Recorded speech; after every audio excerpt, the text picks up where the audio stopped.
le mois d'or, c'est un mot qui est issu de la médecine chinoise, qui désigne en fait cette période depuis la naissance jusqu'aux 40 jours après la naissance. Et donc en fait, c'est la période pendant laquelle on va prodiguer des soins spécifiques à la jeune maman pour lui permettre un rétablissement à la fois physiologique et psychologique. Et alors ce qui est très intéressant... AVS avec Philippe Robichon.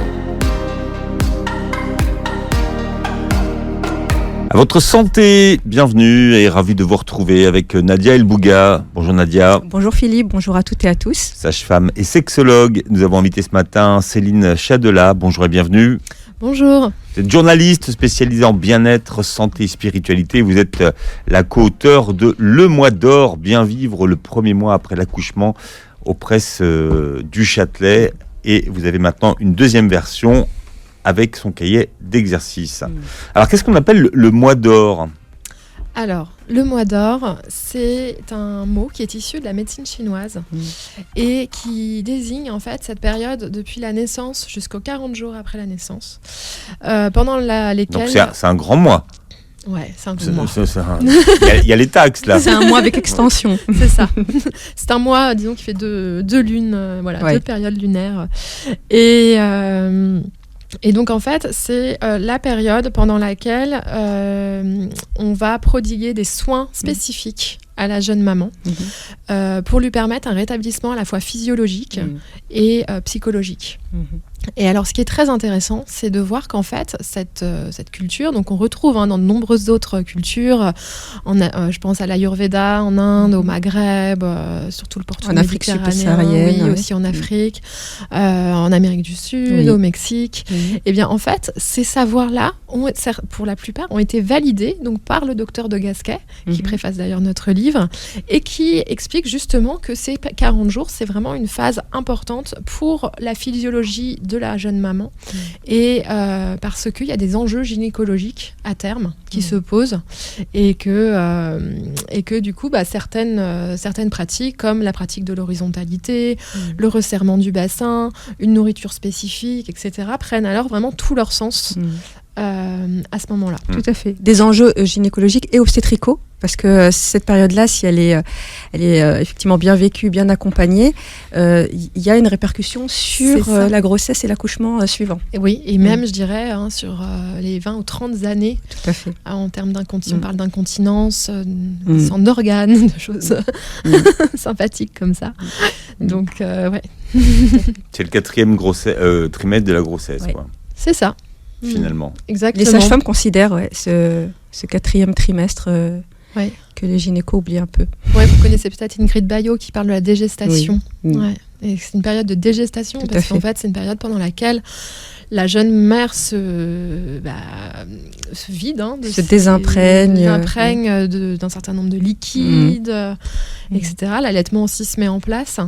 Et d'où ce terme de dégestation dont il faut prendre soin. Et c'est vrai que nous, ce qu'on a voulu faire à travers le livre, c'était d'interpeller, de dire on ne peut pas faire comme si de rien n'était, comme avant. Et ça crée en plus des tensions psychologiques. Et de dire, voilà, prenons en compte ce corps, ce nouveau corps maternel, et accordons-lui tout l'honneur qui lui revient, parce qu'il a beaucoup bien travaillé. Tout à fait. Et d'ailleurs, vous parlez de différentes régions du globe, mais il faut savoir qu'en France, on considérait cette période oui, c'est vrai. Auparavant, oui, au Moyen-Âge. Au Moyen-Âge, on appelait cette période, alors il y avait les relevailles, et en fait, au moment où la jeune mère accouchait, les femmes du village venaient chez elle, lui et rangeaient, nettoyaient tout son intérieur, lui posaient des fleurs, etc. C'était très beau. Et elle était vraiment accompagnée. Et puis, au terme des 40 jours, c'était aussi ce chiffre 40 qui revient, elle était accueillie sur le parvis de l'église par le prêtre qui la réintégrait à la communauté des croyants. Alors, il y a cette question qui se posait justement déjà d'impureté. Ce que je trouve... alors, on parlait de pureté, d'impureté, c'est comme ça que ça a été lu. Moi, je trouve que si on regarde plus loin, sur d'autres cultures, je trouve que c'est intéressant aussi de se dégager un peu de la question de l'impureté et de voir que c'est juste peut-être une phase, en fait, pendant laquelle laquelle on a besoin d'être à l'intérieur, on a besoin parler d'intériorité, oui. Voilà, c'est ça. De revenir à soi. Et c'est vrai que la lecture de cette période a été due sous le mot impur, peut-être parce que ce sont des hommes aussi qui l'ont... Faudrait se pencher sur l'islam, d'ailleurs, dans cette période des lochis, d'ailleurs. Oui. Oui, tout à fait. Est-ce que la femme est considérée comme en état d'impureté ? Après, tout dépend de l'interprétation aussi qu'on fait des textes. En fait, bon, on va pas rentrer dans les détails là aujourd'hui, mais c'est comme pour la période des menstrues. En réalité, si on dézoome un peu plus, on se rend compte que c'est pas du tout une période impure, puisque le prophète accepte par exemple les rapports sexuels pendant la période menstruelle. C'est juste la pénétration vaginale qui est proscrite. Sinon, au contraire, il encourage et il enjoint les couples à avoir des relations, à se toucher, à se caresser, à se câliner. Enfin, voilà. Donc c'est bien la preuve qu'il n'y a pas de notion d'impureté. Sinon, on ne toucherait pas la femme à ce moment-là. État d'impureté ou. Oui, mais en fait, ce qui est intéressant, c'est quand on regarde aussi l'anthropologie, l'histoire, etc., on voit que tout ce qui est associé à l'intérieur est souvent qualifié d'impur. Et tout ce qui est fluide, par exemple.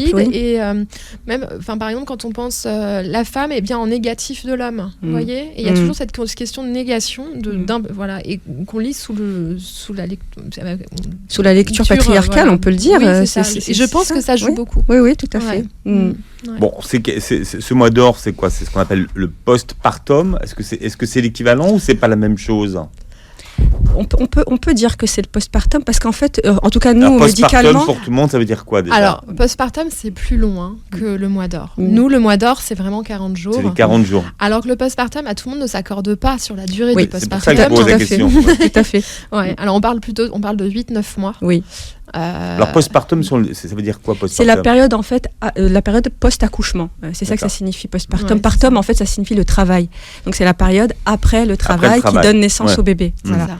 Et c'est vrai que nous médicalement, on parle du postpartum immédiat. Donc ça c'est la période en fait du postpartum entre l'accouchement et la consultation, on en parlera postnatale entre 6 et 8 semaines.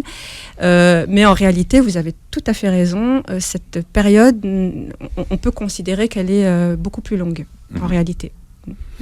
Vous parliez des mots. J'ai appris 2 mots. Aujourd'hui, c'est la matrescence et son équivalent masculin, la patrescence. Shkoun. Alors oui, la matrescence, justement, on y vient après le postpartum, c'est le mot qui vient juste après. La matrescence, en fait, on dit qu'elle dure environ 2 ans. Et c'est l'apprentissage de la maternité, dans le cas des femmes. Et puis patrescence, c'est plutôt dans le cas des pères ou des deuxièmes parents. C'est une période donc, de transition et où il y a vraiment des remaniements identitaires qui se jouent, qui sont très profonds. C'est une psychologue qui s'appelle Dana Raphael qui a mis ce mot dans les années 70 sur l'état des femmes qu'elle voyait arriver dans son cabinet et qui étaient souvent assez déboussolées, un peu perdues.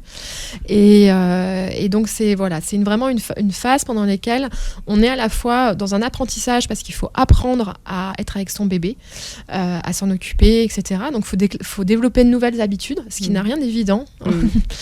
Alors pour certaines c'est plus facile, pour d'autres moins. Et c'est aussi une période de deuil parce qu'il faut faire le deuil de la vie d'avant et ça on en parle rarement. Mais cette vie, surtout nous à notre époque où on a des enfants assez tard, donc on vit notre vie de célibataire ou en tout cas même en couple on a des vies quand même assez centrées sur nous-mêmes. Donc, et là, on se retrouve totalement responsable d'un petit être et ça peut être un sacré bouleversement. Oui, c'est-à-dire on se décentre en fait finalement, alors que avant on était vraiment très individualiste, plutôt centré sur nous-mêmes, de temps en temps vers les autres. Et c'est tout un travail de transformation. Et puis on est dans une société, on a l'habitude de claquer des doigts pour obtenir quelque chose. Il suffit, on sort en bas, on va acheter un sandwich. Tout est fait pour nous faciliter la vie, les applications, etc. Et là, on se retrouve avec un bébé. Il faut apprendre à le comprendre. Il faut arriver à comprendre ses pleurs, ses humeurs, etc. Et c'est une toute autre affaire. On pourrait lui proposer du coup un 3e terme si elle peut travailler ce concept de partenaissance. Et là, sociologiquement, ce serait intéressant parce que il y aurait certainement une troisième reconfiguration de personnes qui ne se sentent ni mère ni père, mais qui sont pourtant dans l'accompagnement. Et là, ça englobe dans les une deux, parentalité. Finalement. Comment ? On englobe les deux, finalement, dans la partenaissance des deux englober sexes. les deux, voilà. Parce que si on prend des personnes queer, par exemple, qui se sentent pas dans cette binarité féminin-masculin, on pourrait très bien avoir un retour de leur part comme ne se vivant ni dans une masculinité au sens hétéronormatif habituel, ni dans une féminité totale. Et ce serait intéressant de voir comment eux vivraient leur parentalité. Oui, certainement. Après, oui, effectivement. Après, je crois qu'on a tous en nous aussi une part de féminin et de masculin. Les choses ne sont pas essentialiste dans le sens où on n'est pas purement femme parce qu'on a un sexe féminin. Enfin, je pense qu'on a vraiment on a vraiment ces deux. Parce que là, vous parlez avec un recul énergétique, avec toutes ces notions-là, mais je ne pense pas que tout un chacun ait cette.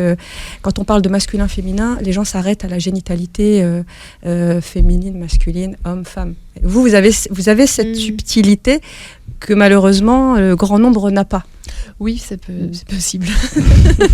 Le problème, c'est qu'aujourd'hui, avec les réseaux sociaux et la communication qui est faite autour de cette période donc, du mois d'or, c'est qu'aujourd'hui, les femmes, on les voit rentrer à la maternité, et puis un mois après, elles sont ressorties, elles ont repris leur vie, rien ne s'est passé. C'est Kate Middleton. C'est Rachida Dati chez nous. Voilà, c'est ça. Mais qui sort en Louboutin, talon 10 cm. Ça date un peu déjà, Rachida Dati. Alors qu'elle a une césarienne. Ça date, Rachida Dati. Ça date. Oui. Ça va très vite. Maintenant, on a la maman Instagrammeuse. On a Kate Middleton, je pense que c'est un bon exemple parce que je trouve que le fait qu'elle sorte comme ça, quelques heures après son accouchement pour se présenter. En plein courant d'air.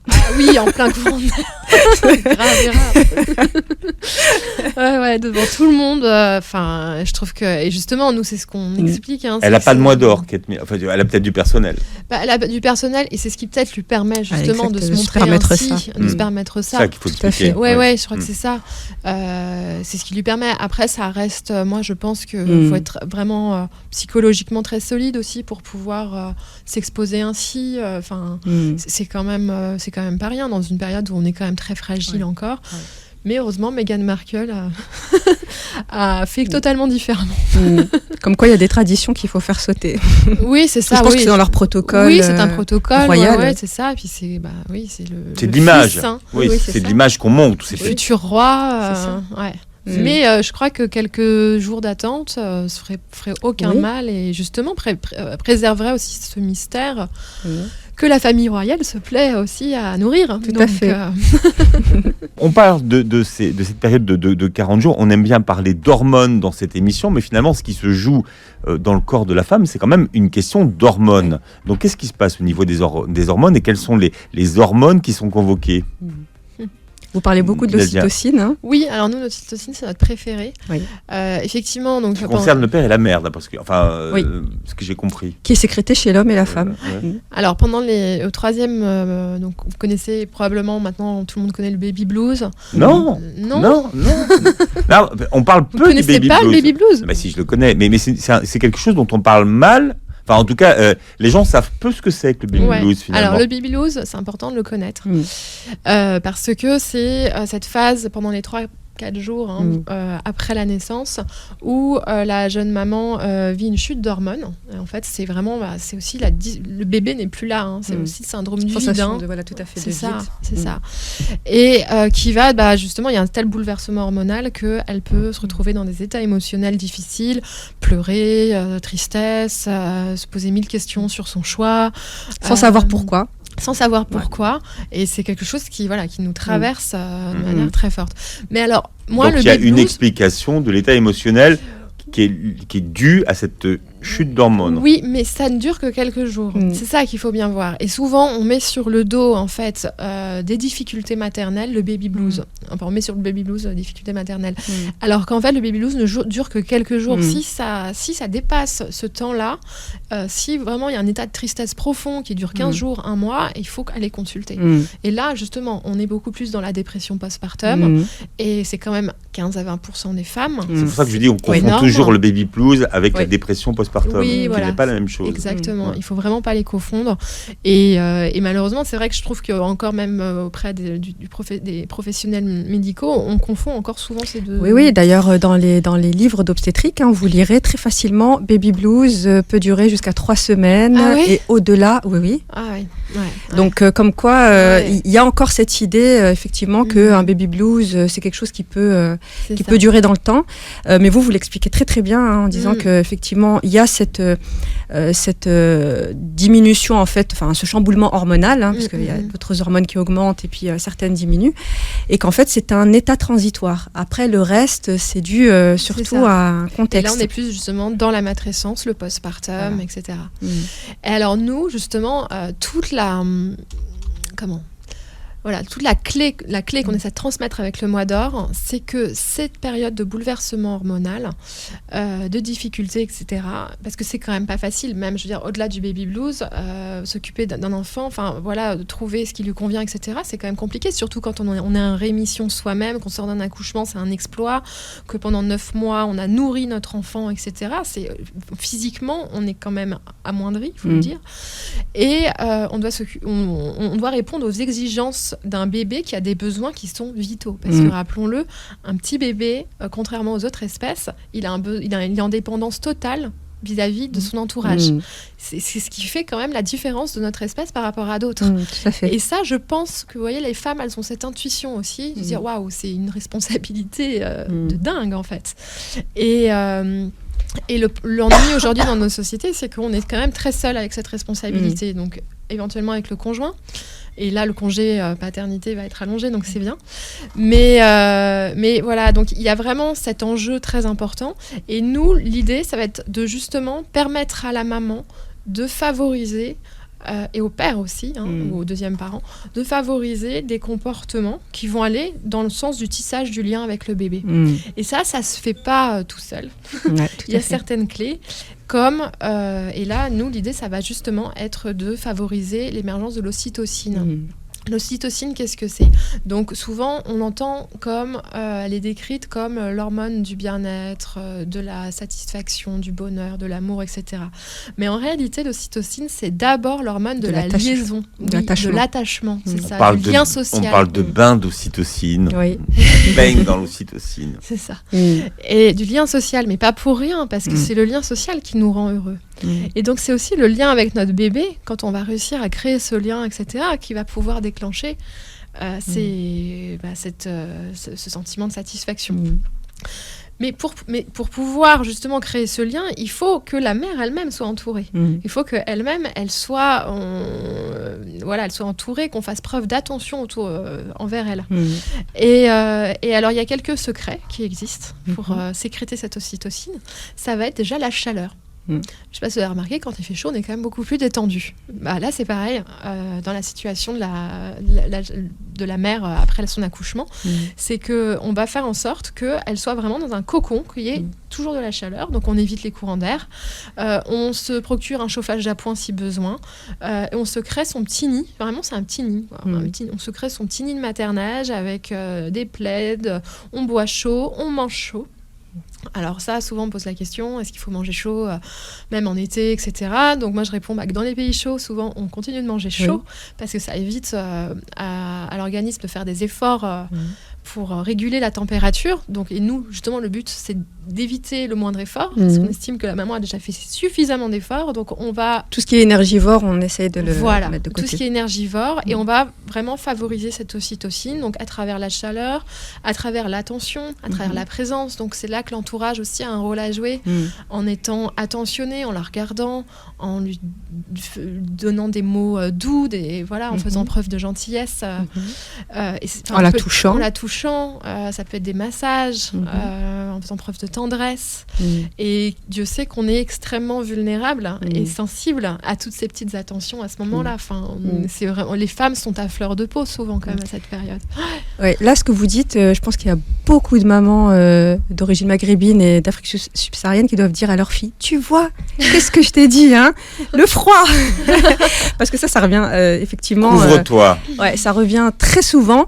Et c'est vrai qu'avec avec je le dis, mais alors c'est pas de manière péjorative, mais l'occidentalisation des esprits, c'est-à-dire où on a oublié justement l'importance en fait des températures corporelles.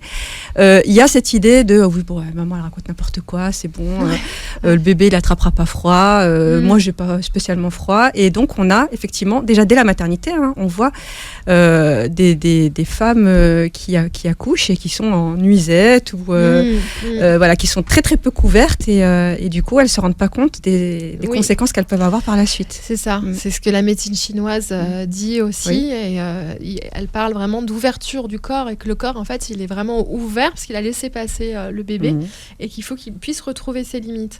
Mais le problème c'est que comme il est ouvert, ça le rend perméable physiquement et même psychiquement à toutes les influences, et que c'est vrai que les Chinois sont très au fait justement de l'idée de ne pas prendre froid, de se protéger. Tout à fait. Donc il y a cette idée d'ouverture physiologique, anatomique, et énergétique. C'est ça, exactement, les deux. L'objectif, c'est que la mère récupère, en fait. L'objectif, c'est qu'elle récupère, d'une part, de lui permettre de tisser des liens qui soient valorisants avec son bébé, parce que ça joue, ça aussi, dans la construction, dans la valorisation de soi, et ça permet justement d'éviter la dépression. Donc ça va être de récupérer, ça va être la dégestation, dont on parlait tout à l'heure, donc de laisser tous ces liquides sortir, l'eau chi. De tisser le lien et de permettre aussi de reprendre après une vie professionnelle du bon pied avec suffisamment d'énergie. Et puis aussi d'entrer tout doucement dans son nouveau statut, sa nouvelle fonction, je ne sais pas comment on peut l'appeler, mais elle était femme encore même pendant la grossesse, et puis là elle entre dans le monde. Prendre le temps de s'approprier cette nouvelle identité. C'est ça. Bon, vous l'avez bien compris, l'ennemi, alors pas du postpartum, mais de ces 40 jours du mois d'or, c'est le froid. C'est le froid, c'est le froid. Et d'ailleurs, vous proposez des recettes, des petits... Oui, tout à fait, de bonnes recettes qui sont pour la plupart inspirées de cultures diverses. Moi, je connais bien l'Asie, donc le bouillon, le dalle de lentilles, et puis toujours de la... Le ghee, le ghee c'est très bon, le ghee, il n'est pas assez connu. Alors qu'est-ce que c'est ? Le ghee, c'est du beurre clarifié. En fait, c'est du beurre sans lactose. Et donc c'est intéressant pour toutes les personnes qui seraient d'ailleurs... Mais c'est plutôt indien ou de... Oui, c'est issu cette région du monde. C'est issu de l'Ayurveda, exactement. Ouais, tout à fait. Donc c'est du beurre. Est-ce que c'est exactement du beurre clarifié ? Parce qu'on a eu ce débat la dernière fois. C'est quoi ? C'est du beurre sans caséine ? Alors c'est du beurre sans lactose, puisqu'on enlève en fait tout le blanc du beurre, et je pense avec un taux de caséine moindre, très amoindri, puisque s'il est très doux. En fait, là où vous trouvez le plus de caséine, c'est dans les fromages industriels, parce que ils sont faits en sorte, comme il y a un niveau d'affinage qui est très très rapide, pour pouvoir justement suivre la production, et bien il y a un taux de caséine beaucoup plus élevé.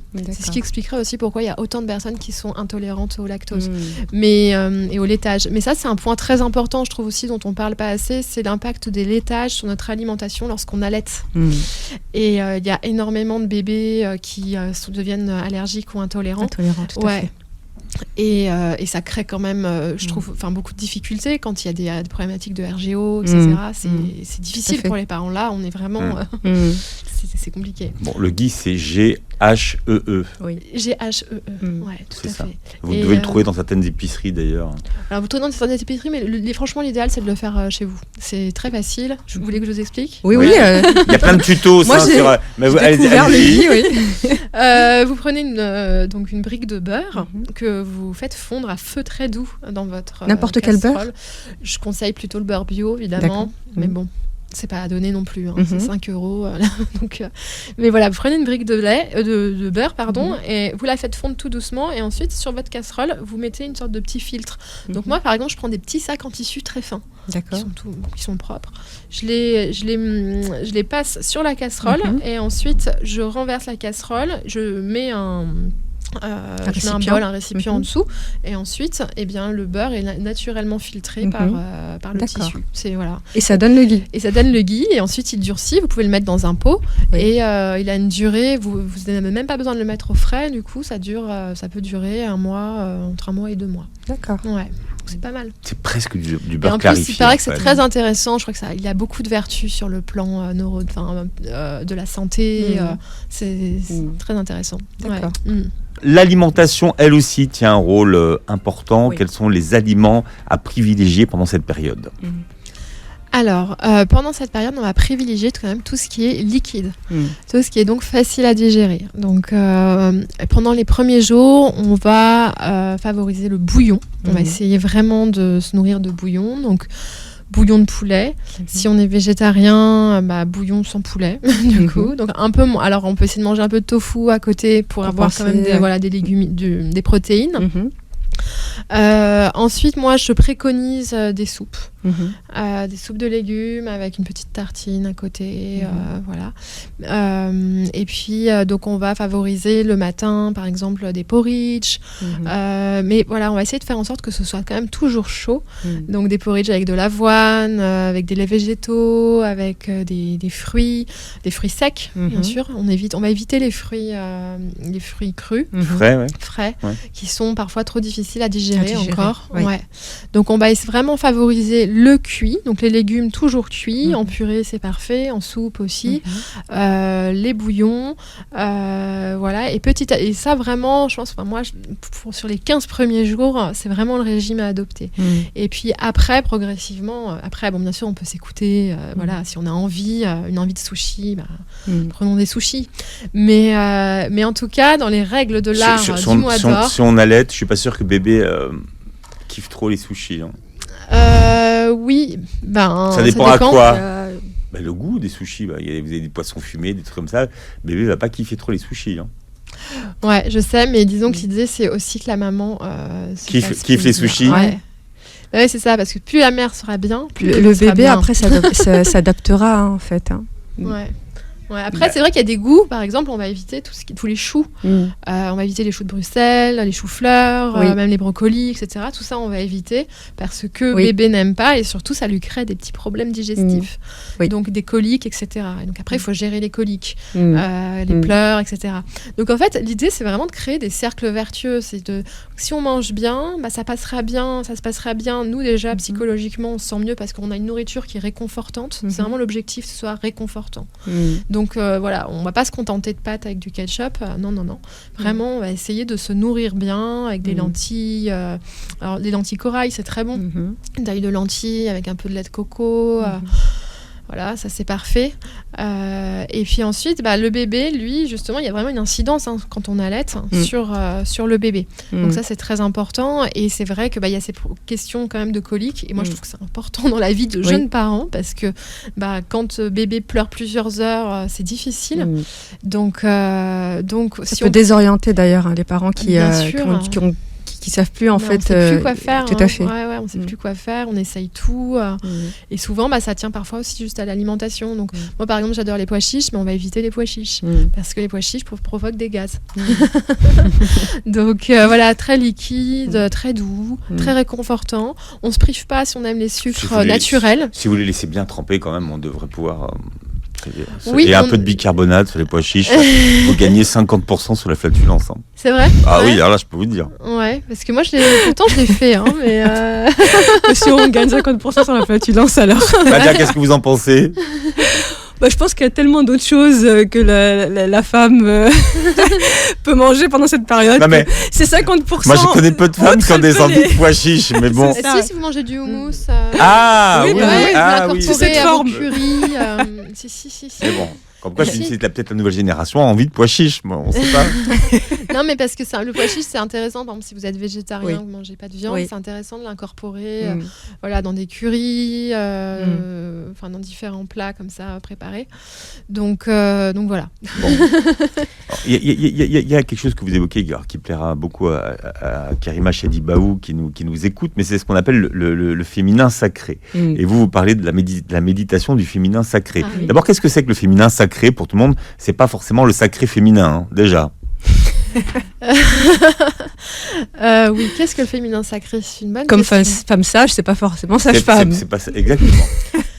Je réfléchis, mais en fait, le féminin sacré, c'est une façon, c'est une manière, disons, d'honorer les qualités propres à l'essence féminine. Voilà. Donc, comme je vous le disais tout à l'heure, moi, je pense qu'on n'est pas 100% féminin ou 100% masculin. Je pense qu'on a aussi un peu les deux, chacun en soi. Il y a l'équilibre entre les deux. Voilà, il y a l'équilibre entre les deux. Et puis, il y a des périodes où, justement, le féminin, où ces essences, ce côté sacré du féminin va être beaucoup plus présent. Et je pense justement à cette période de matrescence où on va se découvrir de nouvelles qualités qu'on n'imaginait pas. Enfin voilà, une sollicitude, une attention à l'autre qu'on n'imaginait peut-être pas et qui font partie de ce qui est considéré, qu'on appelle aujourd'hui comme le féminin sacré. Voilà. Après, c'est quand même une question qui se pose. Enfin, voilà, il y a des philosophes qui travaillent sur le sujet, de savoir si on peut définir et fermer une définition comme ça, de dire le féminin c'est ça, le féminin sacré c'est ça. Mais donc nous on ajoute quand même le sacré parce qu'on trouve que c'est important d'honorer cette phase et c'est important d'honorer les mères qui Oui, parce que ce que vous dites, c'est que jusqu'à preuve du contraire, c'est quand même les femmes qui donnent la vie. Oui. On n'a pas encore d'utérus artificiel à greffer chez les hommes. Non. Mais voilà, c'est encore les femmes qui donnent la vie. C'est ça, qui donnent leur vie, qui accouchent, qui construisent ce petit bébé. Et ça, je trouve que ça mérite une reconnaissance infinie et éternelle. Mais en tout cas, qui mérite quand même l'attention, une certaine attention et un certain respect. Et nous, c'est ce qu'on essaie de faire... de montrer dans notre livre que, voilà, je vous parlais de l'ocytocine, de la chaleur, d'alimentation, mais ce qui compte le plus, c'est l'attention de l'entourage vis-à-vis de la mère. C'est des regards, c'est de la tendresse, c'est de la gentillesse. Ça, c'est vraiment, ça compte plus que tout. D'ailleurs, ce féminin sacré, vous citez l'exemple des tentes rouges. Qui est une tradition qui vient d'Amérique du Sud, pour en parler. Oui, ou d'Amérique du Nord, d'Amérique je crois. D'Amérique du Nord, vous avez raison, d'Amérique du Nord, des Amérindiens. Tout à fait. Oui, alors les tentes rouges, alors ça ressurgit en France il y a quelques années, vous en avez peut-être déjà entendu parler. Ce sont des réunions de femmes, des cercles en fait. Les femmes se mettent en cercle et alors, il y a une maîtresse de cérémonie, mais qui va simplement être le guide de la parole en fait. Et chacune va se passer... le bâton sacré, le bâton de parole. Et en fait, l'idée, c'est d'exprimer ce qu'on ressent. Donc, ça peut être au moment T, à ce moment-là. Parfois, il peut y avoir des thèmes. Donc, ça peut être, par exemple, la maternité, ça peut être la sexualité, ça peut être plein de choses. Et ce qui est intéressant, c'est que chacune livre... soit un témoignage, soit un point de vue. L'expérience. Mais les autres ne devront... Chacune livrera son témoignage, mais personne ne rebondira sur ce qu'a dit l'autre. C'est jamais dans le jugement ou dans le débat. Donc il n'y a pas de « tiens, je te conseille ceci » ou « ça me fait penser à ça ». C'est vraiment soi. On dépose. Voilà, on dépose et en même temps on est ensemble. On partage. Et voilà. Et là, je m'adresse à la sexologue Nadia El Bouga. À quel rythme redécouvrir sa sexualité dans cette période des 40 jours Oui. Alors, en fait, ça je le dis très souvent, la sexualité c'est un continuum. Donc en réalité, moi je m'insurge toujours contre mes collègues quand ils parlent de reprise de sexualité, comme s'il y a eu une interruption à un moment donné, à partir du moment où on considère la sexualité avec un grand S. C'est-à-dire, on parlait tout à l'heure de contact, d'être toujours en contact avec son ou sa partenaire, dans le toucher, dans les échanges, dans les caresses. C'est quelque chose en fait qui...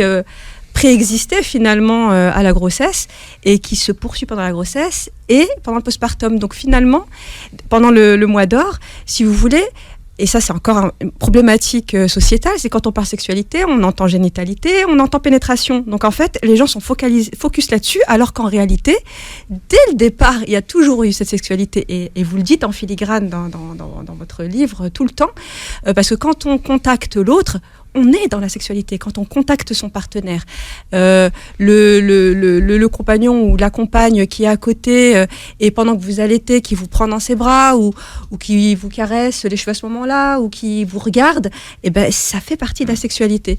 Donc, si vous voulez, moi je veux sortir du discours commun qui est oui, alors on attend la consultation du postpartum à 6 semaines, on voit si l'épisiotomie a cicatrisé, et puis, parce que finalement ça veut dire une fois de plus qu'on est pénétrocentré, et la sexualité ce n'est pas que ça. Ouh, le mot pénétrocentré. C'est pas la première fois qu'on l'utilise. Non, je sais. Mais ça faisait longtemps qu'on l'avait pas utilisé. Je me réhabitue après. Ah oui, en post-ramadan, on retrouve les bonnes habitudes. Voilà, exactement. Céline, qu'est-ce que vous en pensez? Je vous rejoins beaucoup. J'aime bien l'idée effectivement de ne pas parler de reprise, comme s'il y avait une interruption, parce que si on met les choses un petit peu dans l'ordre, l'aboutissement d'un rapport, justement, c'est ce petit bébé en général. Donc le bébé, c'est aussi le fruit de l'amour. Donc c'est, comme vous le disiez, c'est aussi le fruit de la tendresse, etc. Et donc ça fait partie de. Finalement, c'est de la sexualité sublimée, quoi, quelque part. Mais après, je suis tout à fait d'accord. Nous, on en parle effectivement dans le livre aussi. Ça fait partie des nouvelles parties qu'on a développées dans la nouvelle édition, sur l'idée de sortir déjà de l'injonction à jouir et puis de ne penser qu'en termes de pénétration et que on peut retrouver des liens sans forcément aller qui est pénétration. Donc voilà. Chacun son rythme. Et après vraiment respecter. C'est vraiment une approche. Il n'y a pas de règles, il n'y a pas de normes. C'est ça, exactement. En fait, il faut déconstruire ça parce que si vous voulez, c'est nous, le corps médical, qui avons instauré aussi ces normes parce que sociétalement parlant, ces normes sont présentes et c'est à nous de les déconstruire. Alors effectivement, en parler parce que. Il y a quand même un truc comme extraordinaire aussi, c'est que dès la maternité, la femme vient d'accoucher. Oui. On est à J2. Maintenant, elle sort très tôt. Il y a des sorties précoces des femmes. Et du coup, d'emblée, on les assaille avec la contraception et on leur parle de cette reprise finalement de la génitalité. Et en fait, elle n'est pas là-dedans. Elle n'est pas là-dedans. Alors, justement, mais là, je pense qu'il faudrait s'adresser, à mon avis, que les professionnels s'adressent au deuxième parent. À l'autre parent. Mais oui, c'est lui que ça concerne. Tout à fait. Oui. Beaucoup plus que la femme. Tout à fait. Et justement, oui, parce que la mère, en général, elle n'est pas encore dedans et elle a tout son corps à remettre en place. À penser. Oui, à penser aussi, parce que je veux dire, il faut penser les blessures, quoi. Il y a des épisiotomies, il y a des déchirures, il y a parfois des cicatrices de césarienne. Il faut penser toutes ces blessures. Donc la sexualité vient après. Et voilà. Et donc c'est important. Voilà, moi je pense en fait, c'est vrai qu'il y a cette idée, comme vous dites, que les professionnels sont focus sur la femme en termes de contraception, alors que ça ne concerne alors que la sexualité, c'est à deux. Au moins. Oui, ça peut être, il y a l'auto-érotisme, mais là, en l'occurrence, nous parlons du couple, donc nous parlons de la sexualité à deux. Ou moins ou plus, Céline Chadelat, donc vous publiez, vous êtes co-auteur d'ailleurs, on n'en a pas cité encore votre co-auteur. Oui, de Marie et Maï Poulain. Voilà, votre co-auteur du Le Mois d'Or, bien vivre le premier mois après l'accouchement. C'est aux presses du Châtelet avec son livre d'exercice que Nadia montre à la caméra. À part, donc voilà, si vous achetez le livre principal, le cahier d'exercice est à part. Donc, vous réécoutez l'émission en podcast sur beurrefm.net et puis vous regardez bien sûr la vidéo sur la chaîne YouTube. Merci d'avoir été avec nous Céline. Nadia, à mardi prochain et passez une très belle journée santé sur Beurre FM.